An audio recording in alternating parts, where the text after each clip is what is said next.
Hello ನಮಸ್ತೆ friends, ಎಲ್ರಿಗೂ ನನ್ನ ಯೂಟ್ಯೂಬ್ ಚಾನಲ್ಗೆ ಸ್ವಾಗತ. ಇವತ್ತು ನಾನು ತೋರಿಸ್ತಿರೋ ರೆಸಿಪಿ ಎಗ್ ರೈಸು. ಮನೇಲೇ ಮಾಡಿ ಎಗ್ ರೈಸು ತುಂಬಾ ಟೇಸ್ಟಿಯಾಗಿರುತ್ತೆ. ಇದಕ್ಕೆ ನಾನೀಗ ಮೊದಲಿಗೆ ಒಂದು ಬಾಣಲಿನ ಇಟ್ಕೊಂಡು 5-6 ಟೇಬಲ್ ಸ್ಪೂನು ಎಣ್ಣೆನ ಸೇರಿಸ್ಕೊತಾ ಇದ್ದೀನಿ. ಸೊ ಎಣ್ಣೆ ಬಿಸಿಯಾದ ನಂತರ ನಾನಿಲ್ಲಿ ಇದಕ್ಕೆ ಒಂದು 5-6 ಎಸಳು ಚಿಕ್ಕದಾಗಿ ಕಟ್ ಮಾಡಿ ಇಟ್ಕೊಂಡಿರೋ ಬೆಳ್ಳುಳ್ಳಿನ ಸೇರಿಸ್ತಾ ಇದ್ದೀನಿ. ಈ ಹಂತದಲ್ಲಿ ನೀವು ಬೆಳ್ಳುಳ್ಳಿನ ಸೇರಿಸ್ಕೊಳ್ಳೋದ್ರಿಂದ ಎಗ್ ರೈಸಲ್ಲಿ ಟೇಸ್ಟ್ ಅನ್ನೋದು ತುಂಬಾ ಟೇಸ್ಟಿಯಾಗಿ ಬರುತ್ತೆ.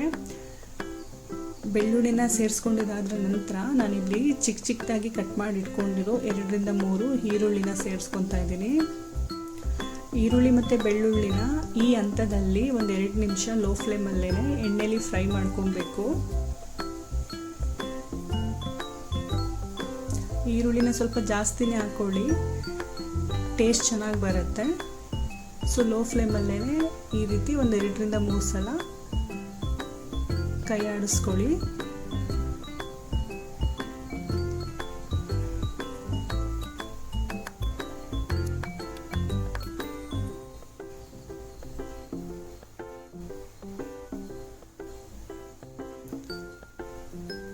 ನೆಕ್ಸ್ಟ್ ನಾನಿಲ್ಲಿ ಮನೇಲೇ ರೆಡಿ ಮಾಡಿ ಇಟ್ಕೊಂಡಿರೋ ಶುಂಠಿ ಬೆಳ್ಳುಳ್ಳಿ ಪೇಸ್ಟ್ನ ಸೇರಿಸ್ತಾ ಇದ್ದೀನಿ. 3-4 ಟೇಬಲ್ ಸ್ಪೂನು. ಶುಂಠಿ ಬೆಳ್ಳುಳ್ಳಿ ಪೇಸ್ಟು ಹಸಿ ವಾಸನೆ ಹೋಗೋ ತನಕ ಈರುಳ್ಳಿ ಜೊತೆಗೆ ಫ್ರೈ ಮಾಡ್ಕೊಬೇಕು.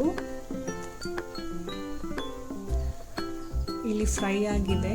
ಇವಾಗ ನಾನು ಇದಕ್ಕೆ 3-4 ಮೊಟ್ಟೆನ ಸೇರಿಸ್ಕೊತಾ ಇದ್ದೀನಿ. ಸೊ ನೀವು ಮೊಟ್ಟೆ ಪ್ರಮಾಣನ ಜಾಸ್ತಿ ಮಾಡ್ಕೊಬೋದು, ಇಲ್ಲ ಕಮ್ಮಿನೂ ಮಾಡ್ಕೊಬೋದು.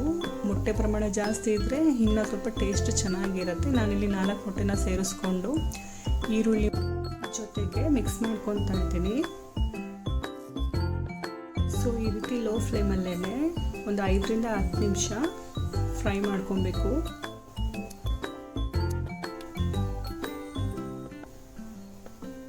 ನೆಕ್ಸ್ಟ್ ನಾನಿಲ್ಲಿ ಇದಕ್ಕೆ 1/4 ಟೇಬಲ್ ಸ್ಪೂನು ಅರಿಶಿನ ಪುಡಿ ಸೇರಿಸ್ಕೊತಾ ಇದ್ದೀನಿ. ಅರಿಶಿನ ಪುಡಿ ಸೇರಿಸೋದ್ರಿಂದ ಮೊಟ್ಟೆ ವಾಸನೆ ಅನ್ನೋದು ಜಾಸ್ತಿ ಬರೋದಿಲ್ಲ ಎಗ್ ರೈಸಲ್ಲಿ. ನೆಕ್ಸ್ಟ್ ನಾನಿಲ್ಲಿ ಉಪ್ಪನ್ನ ಸೇರಿಸ್ಕೊತಾ ಇದ್ದೀನಿ ರುಚಿಗೆ ತಕ್ಕಷ್ಟು. ಈ ರೀತಿ ಅರಿಶಿನ ಪುಡಿ ಉಪ್ಪನ್ನ ಸೇರಿಸ್ಕೊಂಡಾದ್ಮೇಲೆ ಒಂದು 2 ನಿಮಿಷ ಫ್ರೈ ಮಾಡ್ಕೊಬೇಕು. ಮೊಟ್ಟೆನ ಎಣ್ಣೆನೇ ಈ ರೀತಿ ಫ್ರೈ ಮಾಡ್ಕೊಬೇಕು.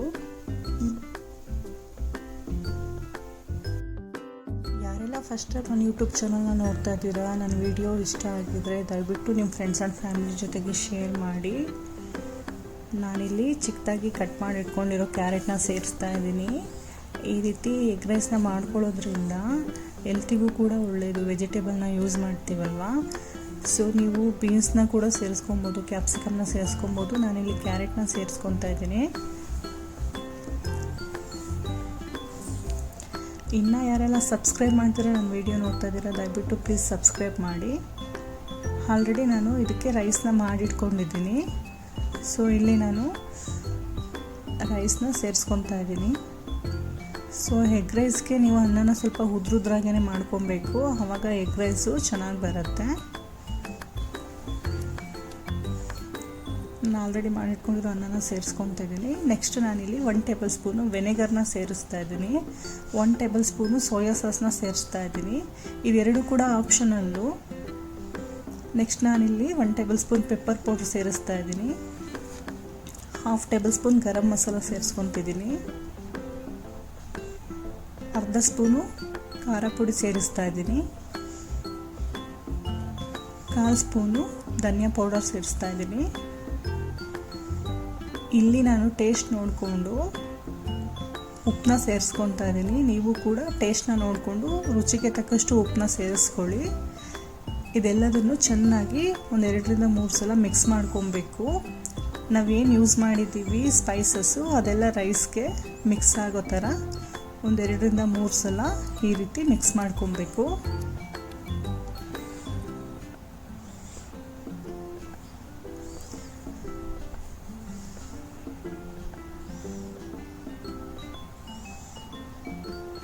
ನೋಡಿದ್ರಲ್ಲ ಫ್ರೆಂಡ್ಸ್, ಎಗ್ ರೈಸ್ ರೆಡಿಯಾಗಿದೆ.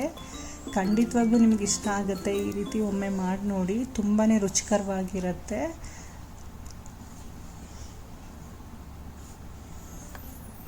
ನನ್ನ ವಿಡಿಯೋ ಇಷ್ಟ ಆಗಿದರೆ ದಯವಿಟ್ಟು ಲೈಕ್ ಮಾಡಿ, ನಿಮ್ಮ ಫ್ರೆಂಡ್ಸ್ ಆ್ಯಂಡ್ ಫ್ಯಾಮಿಲಿ ಜೊತೆಗೆ ಶೇರ್ ಮಾಡಿ.